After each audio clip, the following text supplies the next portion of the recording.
Dans la vie, beaucoup cherchent le bonheur, mais peu comprennent vraiment ce qui les rend malheureux. J'ai cherché, étudié, prié, je suis allé à la rencontre de mon problème. Et par sa grâce, aujourd'hui, je sais exactement ce qui va pas. J'ai décidé de vous exposer ça en 3 saisons. Nous mettrons un mot sur nos mots et étudierons la lumière que Dieu offre pour en sortir. Aujourd'hui, si tu es disposé à l'entendre, allons à leur rencontre.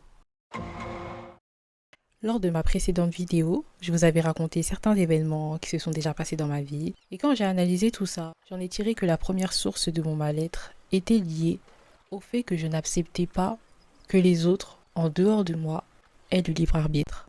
Le mal-être est défini comme un sentiment diffus de malaise intérieur, sans cause toujours précise, soit tristesse, vide, angoisse, perte de sens, etc. Et le titre de notre premier épisode, c'est le libre arbitre qu'une personne a de choisir à quelle échelle elle te priorise ou t'estime.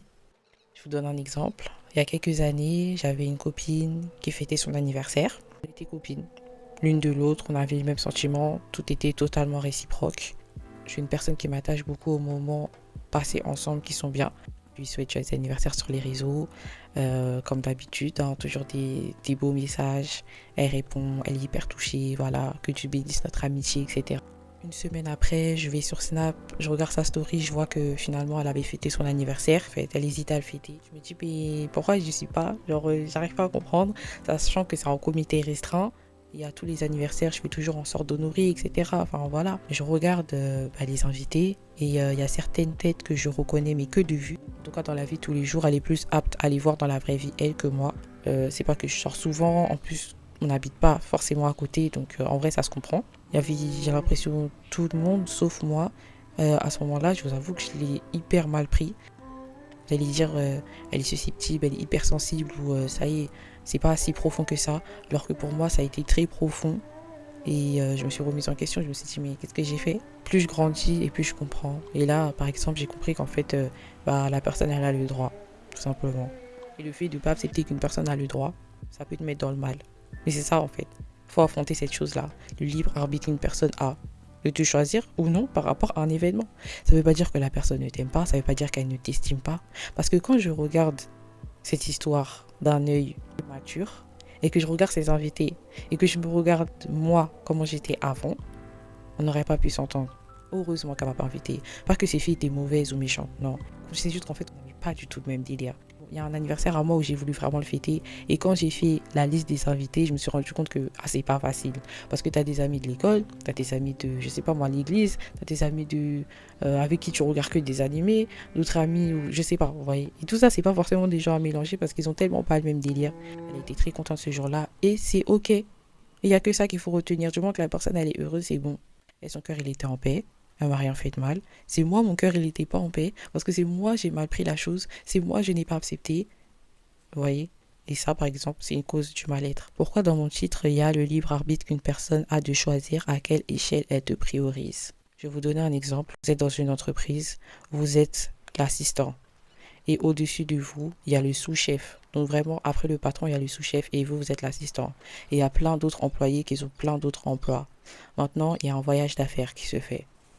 Dans le voyage d'affaires, tous les autres employés, à part vous et le sous-chef, ils tombent tous malades et ils ne peuvent pas venir au voyage. Forcément, vous représentez l'entreprise, vous voyez.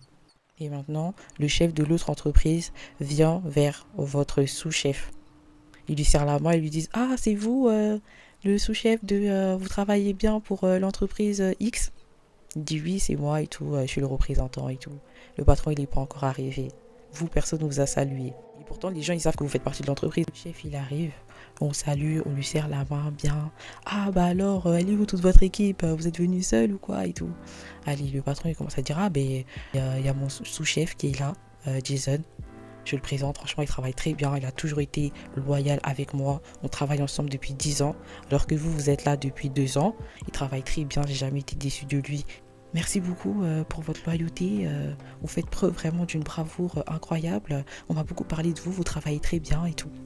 Et c'est à la toute fin de la réunion qu'on se rappelle que vous êtes là et que tout le monde vient vous saluer. Vous rentrez chez vous, vous avez tellement mal au cœur. Si vous avez un cœur, vous allez avoir mal.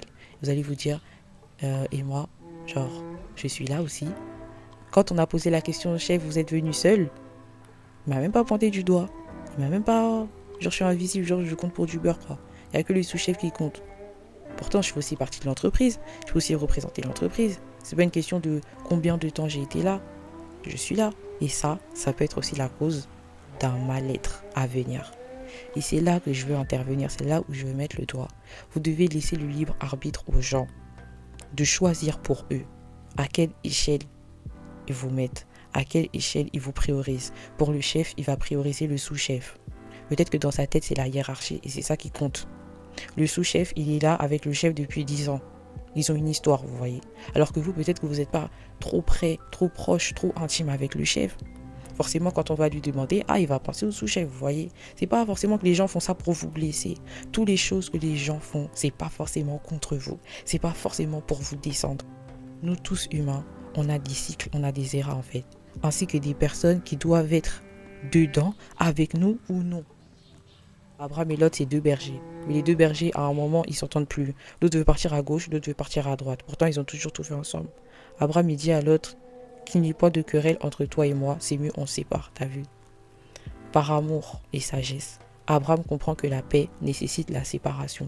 Après le départ de Lot, il lui dit, lève les yeux, toute cette contrée, je te la donne.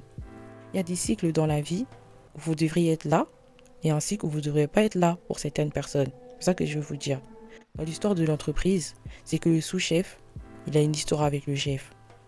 Et que peut-être dans 10 ans, vous aurez une histoire avec le chef et le chef, là, il va plus vous estimer. Et ça, on doit se dire que c'est ok.